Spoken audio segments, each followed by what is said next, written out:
Ta parole est une lampe à mes pieds, une lumière sur mon sentier. Psaume 119, verset 105. La méditation.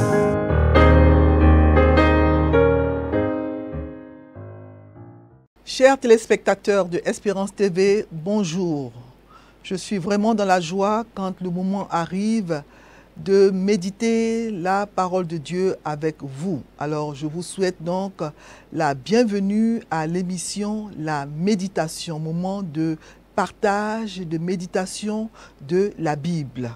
Alors, nous méditons la Bible avec le guide que la lecture de la Bible édite chaque année, c'est le lecteur de la Bible.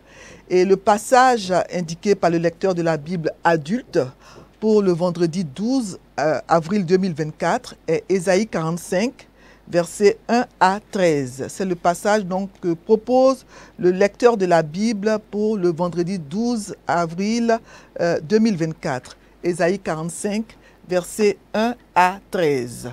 Et nous allons prier avant de lire le passage. Nous prions. Seigneur, nous demandons simplement que tu puisses nous ouvrir les yeux pour que nous puissions contempler les merveilles contenues dans ta parole. Ouvre-nous les yeux, Seigneur, pour que nous puissions contempler ces merveilles au nom de Jésus. Amen. Ésaïe 45, versets 1 à 13, c'est le texte qui est proposé par le lecteur de la Bible pour le vendredi 12 avril 2024. Ésaïe 45, 1 à 13, et je vais lire le texte. Ainsi parle l'Éternel à son oint, à Cyrus, qu'il tient par la main, pour terrasser les nations devant lui et pour relâcher la ceinture des rois, pour lui ouvrir les portes afin qu'elles ne soient plus fermées. Je marcherai devant toi, j'aplanirai les chemins montueux, je romprai les portes des reins et je briserai les verrous de fer. Je te donnerai des trésors cachés, des richesses enfouies, afin que tu saches que je suis l'Éternel qui t'appelle par ton nom, le Dieu d'Israël. Pour l'amour de mon serviteur Jacob et d'Israël mon élu, je t'ai appelé par ton nom, je t'ai parlé avec bienveillance avant que tu me connaisses. Verset 5. Je suis l'Éternel et il n'y en a point d'autre. À part moi, il n'y a point de Dieu. Je t'ai saint avant que tu me connaisses. C'est afin que l'on sache, du soleil levant au soleil couchant, qu'à part moi, il n'y a point de Dieu. Je suis l'Éternel et il n'y en a point d'autre. Je forme la lumière et je crée les ténèbres. Je donne la prospérité et je crée l'adversité. Moi, l'Éternel, je fais toutes ces choses. Que les cieux répandent d'en haut et que les nuées laissent couler la justice. Que la terre s'ouvre et que le salut y fructifie. Et qu'il en sorte à la fois la délivrance. Moi, l'Éternel, je crée ces choses. Verset 9. Malheur à qui conteste avec son Créateur, vase parmi des vases de terre. L'argile dit-elle à celui qui la façonne, que fais-tu? Et l'œuvre dit-elle à l'ouvrier, tu n'as point de main? Malheur à qui dit à son père, pourquoi m'as-tu engendré? Et à sa mère, pourquoi m'as-tu enfanté? Verset 11. Ainsi parle l'Éternel, le Saint Israël et son Créateur. Veut-on me questionner sur l'avenir, me donner des ordres sur mes enfants et sur l'œuvre de mes mains? C'est moi qui ai fait la terre et qui sur elle ai créé l'homme. C'est moi, ce sont mes mains qui ont déployé les cieux. Et c'est moi qui ai disposé toute leur armée. Verset 13. C'est moi qui ai suscité Cyrus dans ma justice et j'aplanirai toutes ses voies. Il rebâtira ma ville et libérera mes captifs, sans rançon ni présent, dit l'Éternel des armées. Amen. Alors, nous venons de lire le passage d'Ésaïe 45, versets 1 à 13. Ésaïe 45, versets 1 à 13. Et le lecteur donne comme titre à ce passage « Oint de l'Éternel ». Alors, le dernier verset du chapitre 44, donc Ésaïe 44, verset 28, et le premier verset d'Ésaïe 45, verset 1, ils sont artificiellement séparés alors qu'ils parlent du même personnage et se complètent. Je lis 44, verset 28. « Et je dis de Cyrus, il est mon berger et il accomplira toute ma volonté il dira de Jérusalem qu'elle soit rebâtie et du temple qu'il soit fondé. Et chapitre 45, verset 1. Ainsi parle l'Éternel à son oint, à Cyrus. Voilà. Donc, en fait, les deux versets parlent de la même personne, mais ils sont séparés. L'un est dans le chapitre 44 et l'autre dans le chapitre 45. Alors, nous pouvons diviser le texte que nous venons de lire, Ésaïe 45, 1 à 13, en deux parties, selon donc le découpage du lecteur. D'abord, les versets 1 à 8, la première partie, le titre c'est « Favorisé par Dieu ». Et la deuxième partie, versets 9 à 13, c'est « Laisse-toi façonner ». Alors, la première partie, versets 1 à 8, favorisé par Dieu. Le favorisé par Dieu dans cette partie, c'est le roi Cyrus. Donc, le verset 1 du chapitre 45 dit « Ainsi parle à l'Éternel, à son oint, à Cyrus, qu'il tient par la main pour terrasser les nations devant lui et pour relâcher la ceinture des rois, pour lui ouvrir les portes afin qu'elles ne soient plus fermées. » Il dit, je marcherai devant toi, j'aplanirai les chemins montueux, je romprai les portes des reins et je briserai les verrous de fer. Donc, Cyrus est le seul roi païen à être nommé oint de l'Éternel. Il est appelé ainsi parce que Dieu l'a choisi pour libérer son peuple de l'exil babylonien. On peut donc le voir dans Ésaïe 44, verset 28. Il accomplira toute ma volonté, il dira de Jérusalem qu'elle soit rebâtie, du temple qu'il soit fondé. Alors, Cyrus le Grand, qui est-il? Donc, c'était un roi perse qui a régné donc de 580 à 530 avant Jésus-Christ. Et Dieu s'est servi de lui, de Cyrus. Et c'est lui qui a libéré les Juifs déportés à Babylone. Ces Juifs avaient donc été déportés à Babylone par le roi Nebuchadnezzar. Et il leur a fait de généreuses donations pour reconstruire leur temple à Jérusalem, pour retourner dans leur pays d'abord, et ensuite pour reconstruire leur temple qui se trouvait à Jérusalem. On va donc lire cette histoire dans Esdras, le livre d'Esdras, chapitre 1, les versets 1 à 7. Et je lis. La première année de Cyrus, roi de Perse, afin que s'accomplisse la parole de l'Éternel prononcée par la bouche de Jérémie, l'Éternel réveilla l'esprit de Cyrus, roi de Perse, qui fit faire de vive voix et par écrit cette publication dans tout son royaume. Ainsi parle Cyrus, roi de Perse. L'Éternel, le Dieu des cieux, m'a donné tous les royaumes de la terre. Il m'a commandé de lui bâtir une maison à Jérusalem en Juda. Qui d'entre vous est de son peuple? Que son Dieu soit avec lui et qu'il monte à Jérusalem en Juda et bâtisse la maison de l'Éternel, le Dieu d'Israël. C'est le Dieu qui est à Jérusalem. Dans tout lieu où séjournent des restes du peuple de l'Éternel, les gens du lieu leur donneront de l'argent, de l'or, des effets et du bétail avec des offrandes volontaires pour la maison de Dieu qui est à Jérusalem. Ainsi, les chefs de famille de Juda et de Benjamin, les sacrificateurs et les Lévites, tous ceux dont Dieu réveilla l'esprit se levèrent pour aller bâtir la maison de l'Éternel à Jérusalem. Tous leurs voisins leur donnèrent des objets d'argent, de l'or, des effets, du bétail et des choses précieuses, outre les offrandes volontaires. Le roi Cyrus rendit les ustensiles de la maison de l'Éternel que Nebuchadnezzar avait emporté de Jérusalem et placé dans la maison de son Dieu. Donc l'Éternel a annoncé qu'il se servirait de Cyrus pour accomplir sa volonté. Ce roi qui devait mettre fin à la captivité du peuple à Babylone est appelé par son nom, Cyrus, longtemps avant le début de cette captivité et par conséquent, longtemps avant sa naissance. C'est extraordinaire. La prophétie d'Ésaïe, elle date de 8 siècles avant Jésus-Christ. Et on a dit que Cyrus a régné de 580 à 530 avant Jésus-Christ.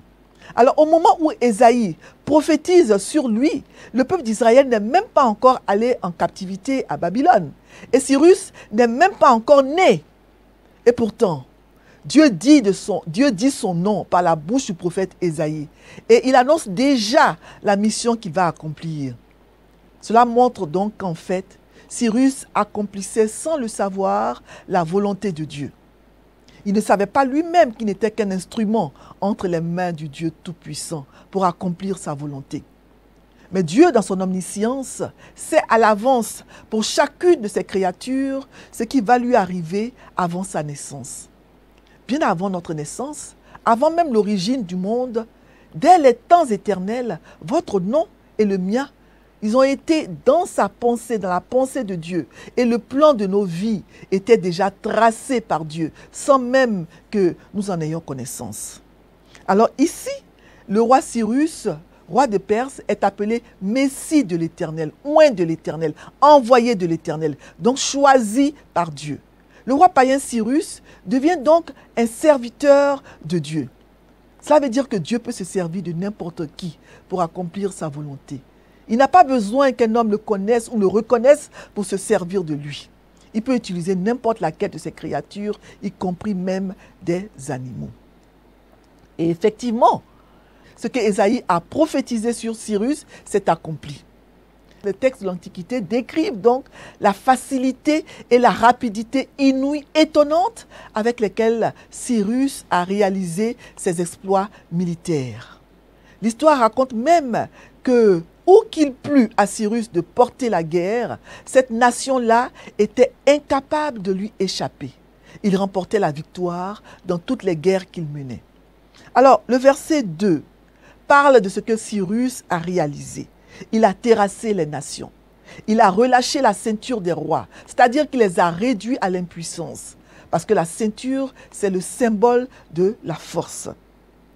On parle au verset 3 de chemins montueux qui seront aplanis par Cyrus. Montueux veut dire montagneux, accidenté, qui présente des collines. Et des portes d'airain qui seront rompues. Il s'agit ici des portes de Babylone. Babylone la grande, la puissante, qui a été conquise par le roi Cyrus. Cette ville était solidement fortifiée et gardée car elle avait en effet 100 portes d'airain. Mais l'histoire raconte que pendant la nuit où Babylone fut prise par les armées du roi Cyrus, les portes qui donnaient sur le fleuve étaient restées miraculeusement ouvertes et l'armée du roi Cyrus a pu entrer dans Babylone la Grande sans problème aucun. L'histoire raconte aussi que Cyrus a conquis les 2 villes les plus riches de l'Asie à l'époque, la ville de Sardes, la capitale du richissime roi Crésus, vous connaissez l'expression riche comme Crésus, et Babylone, la ville de Babylone, la cité pleine d'or. Alors les trésors qu'il trouva à Sardes sont estimés à une somme qui équivaut à plus de 950 tonnes d'or. La prophétie d'Ésaïe s'est ainsi accomplie. Je donnerai des trésors cachés, je te donnerai des trésors cachés, des richesses enfouies. Dieu fait tout cela. Il utilise Cyrus en faveur d'Israël, son peuple, son élu, pour la gloire de son nom qui doit être reconnu par toute la terre, dans toute la terre. C'est pour cela qu'il dit au verset 6, « C'est afin que l'on sache du soleil levant au soleil couchant, car par moi il n'y a point de Dieu. Je suis l'Éternel et il n'y en a point d'autre. » Alors l'Éternel, Dieu, a choisi de faire connaître le nom du libérateur de son peuple, le roi Cyrus, plus d'un siècle avant sa naissance, avant même qu'il connaisse Dieu. Dieu fait tout pour sa gloire et il veut qu'elle soit reconnue dans le monde entier. Dans ce but, donc, il choisit Cyrus, un païen pur et dur, sans que lui-même ne se doute de quoi que ce soit. Cet homme qui rêvait de conquête devient ainsi un instrument entre les mains de Dieu pour accomplir les objectifs du Seigneur de l'histoire. Dieu dit, « Je t'ai parlé avec bienveillance avant que tu me connaisses. Je t'ai ceint avant que tu me connaisses. » Certains historiens disent même que le prophète Daniel, qui se trouvait à Babylone à ce moment-là, aurait montré à Cyrus que son nom figurait dans la prophétie d'Ésaïe. C'est peut-être de cette manière que ce conquérant a pris conscience de sa destinée, que le Dieu d'Israël l'avait choisi et qu'il exerçait un contrôle souverain sur les affaires des hommes. En effet, quand on lit dans Esdras chapitre 1, verset 2, il dit Ainsi parle Cyrus, roi des Perses, l'Éternel, le Dieu des cieux, m'a donné tous les royaumes de la terre et il m'a commandé de lui bâtir une maison à Jérusalem en Juda. Alors comment a-t-il su, Cyrus, que l'Éternel lui avait donné les royaumes de la terre et l'avait chargé de construire un temple à Jérusalem? Il y a de fortes chances que cela vienne du prophète Daniel qui se trouvait à Babylone en ce temps-là.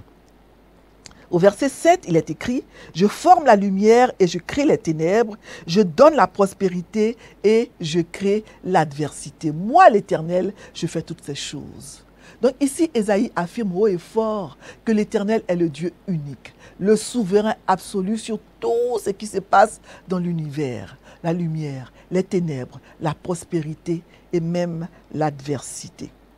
Alors, la deuxième partie, elle part du verset 9 jusqu'au verset 13. « Laisse-toi façonner », c'est le titre que donne le lecteur à cette partie. Les versets 9 à 10, auxquels a certainement pensé l'apôtre Paul en écrivant dans Romains 9, versets 20 à 21. On va lire ce passage rapidement. Romains 9, 20 à 21. L'apôtre Paul dit ici, « Ô homme, toi plutôt, qui es-tu pour contester avec Dieu ? Le vase d'argile dira-t-il à celui qui l'a formé, pourquoi m'as-tu fait ainsi? Le potier n'est-il pas maître de l'argile pour faire avec la même masse un vase d'honneur et un vase d'un usage vil? Malheur à qui conteste avec son Créateur. Ceci s'adresse évidemment au peuple d'Israël à cause de son incrédulité. Le peuple d'Israël est comparé à un vase de terre qui disputerait avec le potier et lui contesterait le droit de le façonner à son gré. Israël, mécontent de son sort, murmure contre Dieu. Il est comme un enfant qui reproche à ses parents de l'avoir mis au monde. Est-ce qu'on peut faire cela? Le peuple rebelle est comme un pot de terre qui conteste au potier le droit de le façonner à sa guise. Cette image montre combien une telle conduite est absurde. Mais en y réfléchissant objectivement, un être humain, une créature, peut-elle s'opposer à Dieu? On ne peut que perdre en le faisant. Alors, pourquoi le faire? Pourquoi s'opposer à Dieu? C'est inutile. On ne peut pas questionner Dieu sur l'avenir, ni lui donner des ordres sur l'œuvre de ses mains. Dieu affirme encore dans le dernier verset de notre passage, le verset 13. Il dit, « C'est moi qui ai suscité Cyrus dans ma justice et j'aplanirai toutes ses voies. Il rebâtira ma ville, il libérera mes captifs sans rançon ni présent, dit l'Éternel des armées. » Et cette prophétie s'est accomplie à la lettre. Parce que Israël n'a pas eu à payer de rançon à Cyrus pour sa libération et pour le droit de retourner dans son pays d'origine, pour reconstruire Jérusalem, la ville que l'Éternel a choisie pour y faire résider son nom après son exil babylonien. Alors, quelles sont les leçons spirituelles que nous pouvons tirer de ce passage? On va donc relever ces leçons en répondant aux questions qui sont proposées par le lecteur, la question 2, la question 6 et la question 7. La question 2, la question 6, la question 7. D'abord, la question 2. Est-ce que ce passage m'apprend quelque chose sur Dieu le Père, Dieu le Fils, Dieu le Saint-Esprit? L'Éternel a annoncé qu'il se servirait de Cyrus pour accomplir tout son bon plaisir. Ce roi qui devait mettre fin à la captivité du peuple à Babylone est appelé par son nom longtemps avant le début de cette captivité et par conséquent longtemps avant sa naissance. Cela nous montre sur Dieu qu'il a un plan pour chacune de nos vies avant notre naissance. Ça nous montre aussi que Dieu sait à l'avance exactement ce qui va se passer. Les prophéties de Dieu se réalisent toujours. Si elles ne se sont pas réalisées, il faut les attendre parce qu'elles s'accompliront certainement.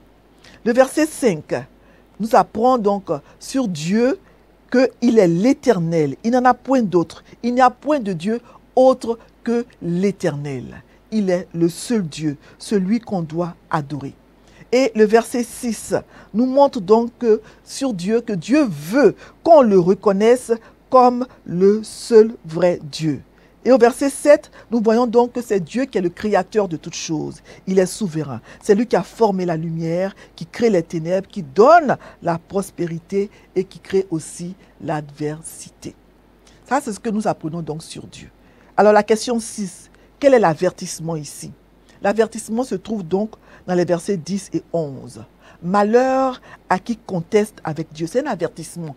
Nous ne devons pas contester avec Dieu. Nous ne devons pas disputer avec lui. Parce qu'il est le créateur, souverain. Et on ne peut pas contester avec Dieu et être vainqueur. Nous avons aussi la question 7 qui est la suivante.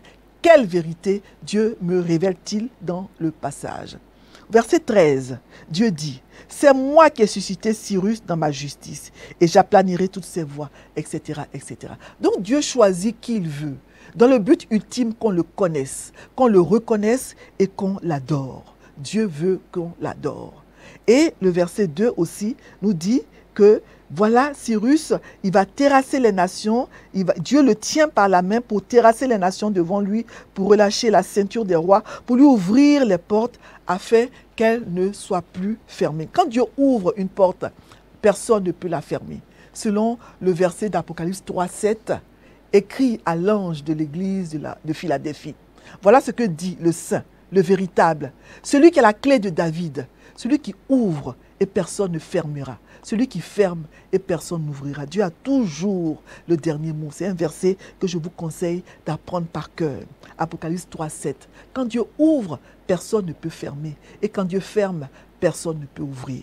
Et le verset 5 nous dit qu'il n'y a point d'autre Dieu que le Dieu d'Israël. Si je suis l'Éternel, il n'y en a point d'autre. Donc, ça nous apprend sur Dieu. C'est une vérité que l'Éternel est le seul Dieu. Et les versets 7 12 nous montre que Dieu est le Dieu créateur. C'est lui qui a formé la lumière, c'est lui donc qui aussi a fait la terre, qui a créé l'homme, etc. Il n'y a pas de débat là-dessus. C'est Dieu qui est le créateur de toutes choses. Alors, comme plus beau verset, moi je retiens le verset 3. Il parle à Cyrus, mais je m'approprie ce verset. Il dit à Cyrus, je marcherai devant toi, j'aplanirai les chemins montueux, je romprai les portes des reins et je briserai les verrous de fer. Je te donnerai des trésors cachés, des richesses enfouies, afin que tu saches que je suis l'Éternel qui t'appelle par ton nom. Pour moi, c'est le plus beau verset. C'est le verset qui m'interpelle le plus. Dieu marche devant nous.